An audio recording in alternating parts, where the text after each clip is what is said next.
Hello and welcome to interest.co.nz. I'm Gareth Vaughan with another of our double shot interviews, and I'm joined by Adrienne Church, who's the Director of Sales at Resimac for Australia and New Zealand. Welcome, thanks for coming in. Now, you've recently just launched in New Zealand. Can you just tell us briefly about Resimac? It's obviously a big company in Australia, but relatively new, obviously, to New Zealand, and also why you're launching now. Certainly. Thank you for having me, first of all.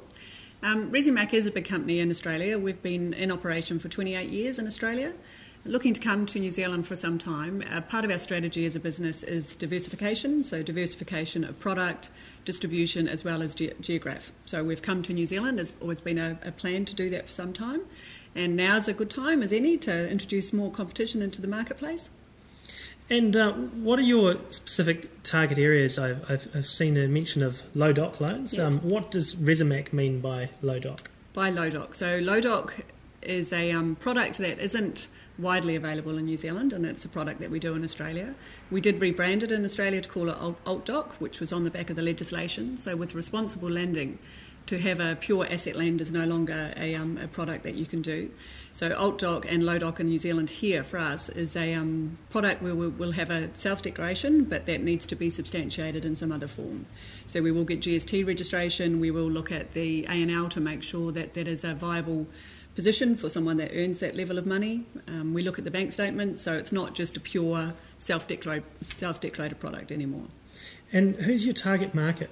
So with low doc, it's obviously self-employed. So we're coming out, it's a 70% lend. So that's to self-employed borrowers. We also do up to 95% lend for standard borrowers. And with having an operation in Australia as well as New Zealand, we're doing a lot of trans-Tasman lending. So trans-Tasman lending to 95%. And your interest rates look quite competitive, your launch rates with the banks. Obviously, it's a fiercely competitive market at the moment with some of the big banks undercutting their advertised rates and throwing cash at customers and smartphones and all sorts of things at the moment. Do you think you can compete long term on rate with the big banks? We believe we can. So we do have a really good launch rate. We've got a 4.95 1-year rate and a 5.55 variable rate. Our low doc has a 1% loading on top of that. So the products that we have will be ongoing. In Australia, we have the same competition. We have, they're as competitive as New Zealand. We will compete on our service proposition, on working with the key partners, the right partners that we want to do business with, and we'll be looking after the consumers to retain them. How will you beat the banks on service? We have very sharp turnaround time, so we have a guaranteed 24-hour turnaround time. We're working with brokers, so we distribute through the broker network. So working with partnership in them in order to, raise awareness of our brand and also their brands in order to do it together. And how do you fund the business? So we are a securitized funder, so we're a non-bank lender. Securitization is where you generally start through a warehouse and then you wrap it up and on-sell it to the market. There's a lot of noise and a lot of feedback on securitized funding throughout the global financial crisis. A lot of businesses did go out of business. We have been in business for 28 years. When I was working in Australia with Resimac, but prior to that with Genworth, we had probably 30 non-bank lenders in Australia. Today there's only 3. So Resimac is one of those remaining companies. We've never stopped lending throughout the GFC, whereas a lot of non-banks did. We've continued to lend, and we've also continued to securitise. But I mean, are you confident in a long-term future for securitisation? Because as you say, it is a word that's been tarred in recent years. You're confident you can keep using this model? Absolutely. And if you say there are 30 firms doing securitisation in Australia, now there's only 3. Yeah. What did you guys do right that the others didn't do? I think it was conservatism of product. We've never really gone huge down the risk curve, so we do manage what we do. We do have specialist lending in Australia, which has adverse credit and different things as well, but we have some amazing systems and just risk policies in order to wrap that to ensure that they are true and correct and we're doing the right thing by the borrower.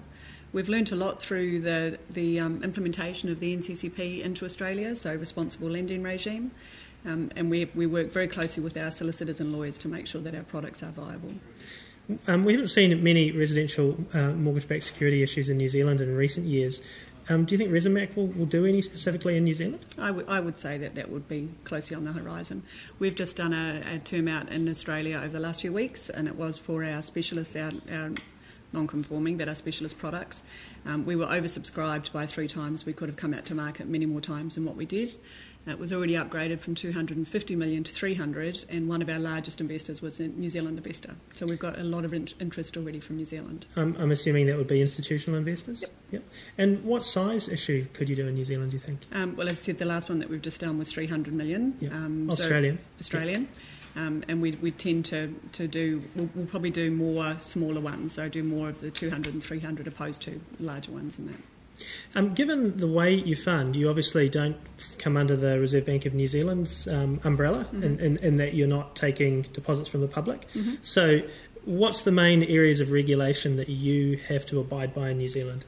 So we have a very robust corporate governance structure that we will work under. So we are a non-bank.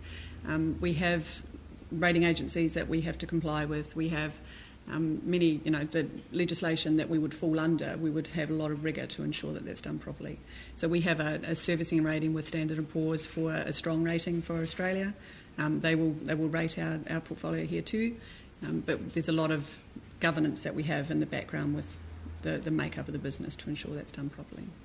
Okay. And you're working with mortgage brokers. How many do you hope to work with, and what sort of deals are you going to do with them? With the mortgage brokers, we don't have a retail shopfront, so we will distribute through the mortgage brokers. We're selecting the partners that we want to work with very, very carefully. We have agreements and everything that will be with them. We will pay trail, so that's been another thing that a lot of the New Zealand banks haven't been doing. So we pay an upfront and a trail to them, and that's in recognition of them working with us. For them, they take responsibility for the loans as well under the legislation. So we work very closely with them. Our brokers do have, knowledge of the product. We have fact sheets that show them how to sell the brand. Obviously, a new brand to the market isn't that easy to sell, and it's a difficult thing to do. So it's raising awareness of the brand and helping them do that and doing it together. Are there specific lending criteria that you have? Yep. Can you tell us anything about them? I mean, how do they differ to the banks? Or well, the lending criteria, most of our products and everything are on our website, so that's Resimac, www.resimac.co.nz. Talks about the products that we have being the standard up to 95, the low doc, the Trans-Tasman, and the non-resident one as well. And how big are you hoping to grow your mortgage book in New Zealand, and how quickly? How big and how quickly? Well, we've been doing a pilot period for the last 3 months, so that was just to ensure that all our systems and everything, processes worked and were robust enough, which we're confident they are, which is why we're now in the wider market. How big will we come? I don't know, I suppose it's always a question. Non-bank got up to 15% of the distribution of the Australian market. How quickly can we grow? We have a good office here, but we've also got resources that we can call back to in Australia if we need to.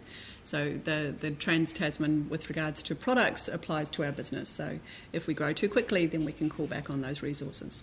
Now, obviously Resimac bought a book off NZF Group. Mm-hmm. And prior to that, there was talk 2 or 3 years ago of perhaps Resimac helping with funding for Allied nationwide finance, which obviously had its problems. So you have been trying to get into the New Zealand market for a while. I mean, just in terms of NZF, I mean, you bought the book, but there's no ongoing relationship with them? There is still a minor shareholding with NZF, so we work with them. The timing was right for the strategy to diversify and come into the market and to buy a book. As a business, we will continually look at new opportunities, so be that asset class, be that other geographies, we'll also continue to do that. So we would like to eventually have other products here, be that if that's vehicle finance, if that's asset lending, whatever that looks like, we will look at whatever opportunities are available. Okay, how soon do you think you could expand into those types of areas? We're continuing to look today. All right, and that could be through acquisitions? Yep. As well? Anything that's caught your eye? I'm not in a position to say. Okay, well, but we do have people that will continually look at other things to look at in New Zealand. So this could be a business in New Zealand that does grow quite quickly. Well, look, thanks for coming in, Adrienne. That's Adrienne Church, who is the Director of Sales at Resimac for Australia and New Zealand. And I'm Gareth Vaughan at interest.co.nz. Thank you very much.